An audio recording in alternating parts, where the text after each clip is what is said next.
नमस्कार मैत्रिणींनो, संस्कारांचे मोती या माझ्या यूट्यूब चॅनलवर तुमचं खूप खूप स्वागत आहे।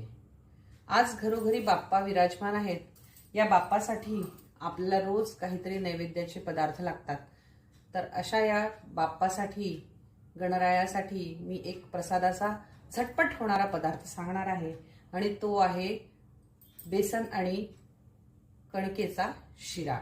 बाप्पाचं कसं काम आहे की बाप्पाला एकदम काही चालतं, प्रसादाला तिखटही चालतं, गोडही चालतं, एकदम साधं काम आहे। तर आपण आज बघूया बाप्पासाठी प्रसाद। तर यासाठी फारच कमी साहित्याची गरज आहे।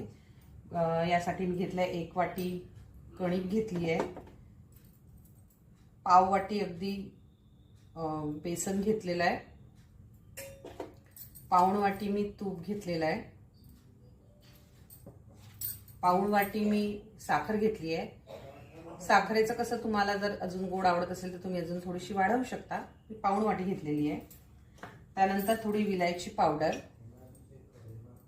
आणि थोडी बदामाचे काप सजावटीसाठी। मैत्रिणींनो, सध्या Amazonवर हे अतिशय उपयुक्त असं एक गॅझेट आलेलं आहे। या गॅझेटनी आपण बदामाचे किंवा काजूचे पाहिजेत, मी बदाम घातलेले आहेत।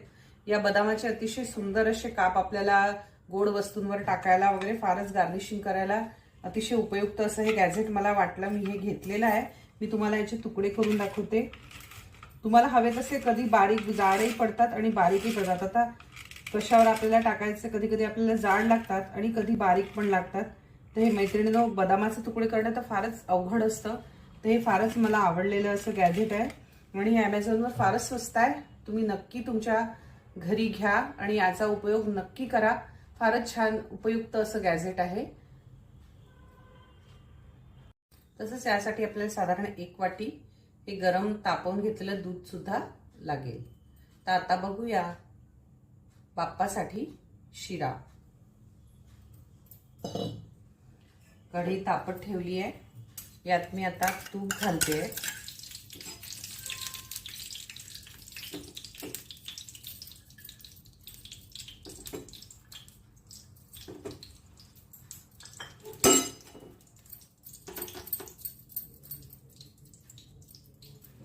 आणि मी काजू किंवा बदाम तळून घेत नाही, मला ते फार कडक कडक होतात, मग मला तसे आवडत नाही।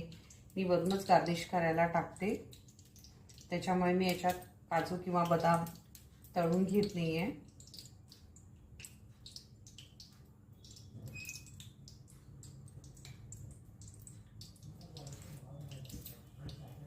तूप तापलंच आहे, यात मी आता 1 वाटी कणिक घालतेय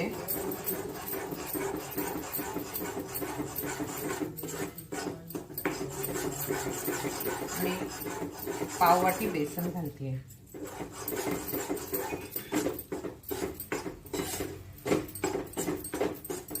मैत्रिणींनो, या शिऱ्यामध्ये सगळ्यात महत्त्वाचं असतं ते भाजणं। अतिशय सुंदर हा रंग बघा, आता तुम्ही हा रंग बघा आणि जेव्हा आपण याला पूर्ण भाजू तेव्हा याचा तुम्ही रंग बघाल, एकदम रंगामध्ये तुम्हाला फरक जाणवेल। याला छान नीट तूप सुटेपर्यंत आपल्याला भाजायचंय लो फ्लेमवर, कारण मोठ्या फ्लेमवर जर तुम्ही भाजलं ते पटकन भाजला जाईल, परंतु त्याच्यामध्ये एक जळकटपणा येऊ शकतो। त्याच्यामुळे आपल्याला लो फ्लेमवर हे भाजून घ्यायचंय। सध्या बाप्पाचं घरोघरी आगमन असल्यामुळे रोज काय प्रसाद करावा बाप्पासाठी हा सगळ्या गृहिणींना पडणारा प्रश्न आहे।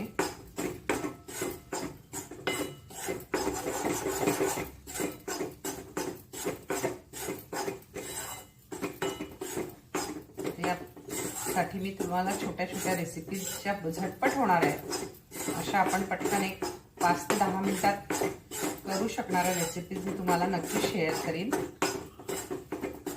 मित्रांनो, तुम्ही बघू शकता रंग आता बदललेला आहे। आधी पांढरा होता, आता बघा हलकासा गोल्डन कलर होतो आहे। आपण अतिशय बारीक गॅसवरच याला भाजतो आहे।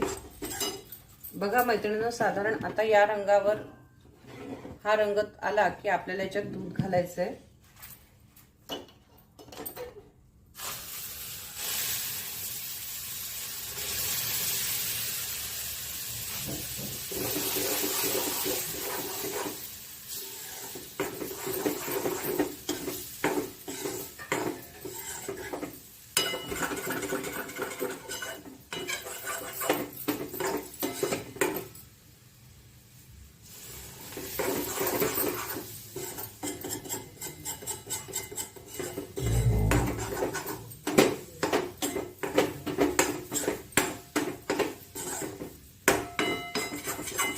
जास्तही घालायचं नाही आणि कमी घालायचं नाही. त्याचा प्रत्येक दाणा जो आहे तो शिजला पाहिजे. अशा पद्धतीने त्याच्यात दूध घालायचं आहे. थोडं थोडं दूध घालत जा, म्हणजे हलवून हलवून, म्हणजे मग ज्या नवीन शिकणारे आहेत, करणारे आहेत, त्यांना अंदाज येतो.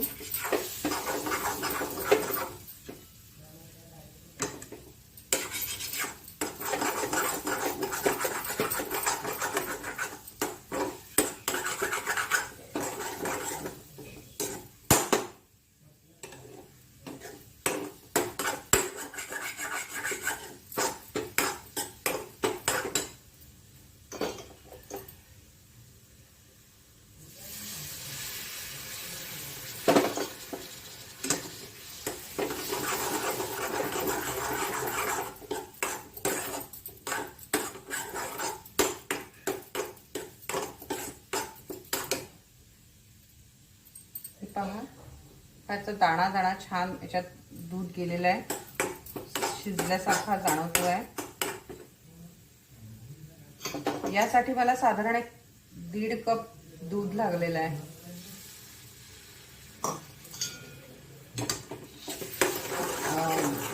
साधारण 1 ते 1.5 वाटी दूध लागलेलं आहे.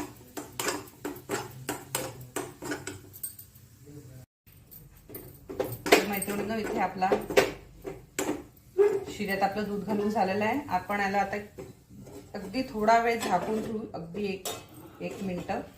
आणि मैत्रिणींनो, मी थोडासा गूळ पण घेतलेला आहे. बाप्पाला गूळ खोबरं आवडतं, अतिशय आवडीचं आहे, म्हणून मी थोडासा गूळ घेतला आहे. यांनी थोडासा शिऱ्याची चव पण एनहान्स होते, तर म्हणून मी हा थोडासा गूळ पण बाप्पाच्या प्रसादासाठी घेतलेला आहे. मैत्रिणींनो, थोडीशी वाफ आणली आपण शिऱ्याला. आता यात आपण साखर आणि गूळ घालूया. गूळ जरा माझा नरमच आहे. तुम्हाला हवी तर तुम्ही साखर कमी पण घालू शकता, जसं तुम्हाला गोडीला आवडेल तसं तुम्ही करू शकता.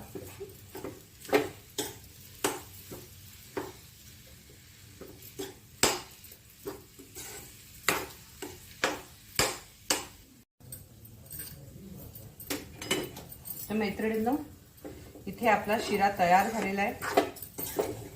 बघू शकता तुम्ही, मी गॅस पण बंद केलेला आहे.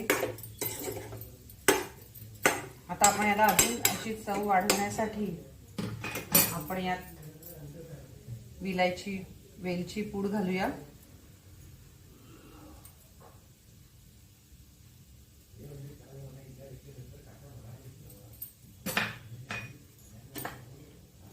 आणि थोडं तूप सोडू.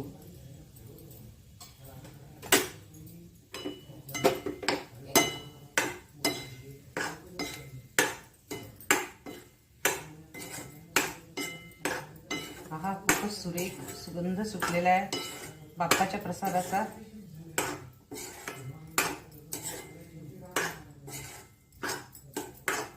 मुलांना पण फार आवडतो आणि सगळ्यात महत्त्वाचं म्हणजे अतिशय हेल्दी पण आहे.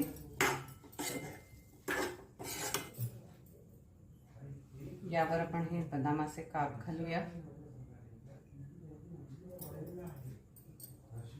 आणि मैत्रिणींनो, अशा पद्धतीने आपला कणिक आणि बेसन याचा शिरा बाप्पाच्या नैवेद्यासाठी अगदी तयार आहे. आणि फार झटपट होणारा नैवेद्य आहे आणि अतिशय लहान मुलं देखील अतिशय आवडीने खातील. तर मैत्रिणींनो, तुम्ही नक्कीच हा शिरा करून पहा. फटाफट होणारा आणि आपल्या घरच्यांनाही, घरच्या मुलांनाही मजा येईल. आणि माझी रेसिपी आवडली असेल तर सबस्क्राईब करा, लाईक करा आणि शेअर करा आणि कमेंट करा तुम्हाला हा बाप्पाचा प्रसाद आवडला की नाही यासाठी मला नक्की कमेंट करा. थँक्यू. धन्यवाद.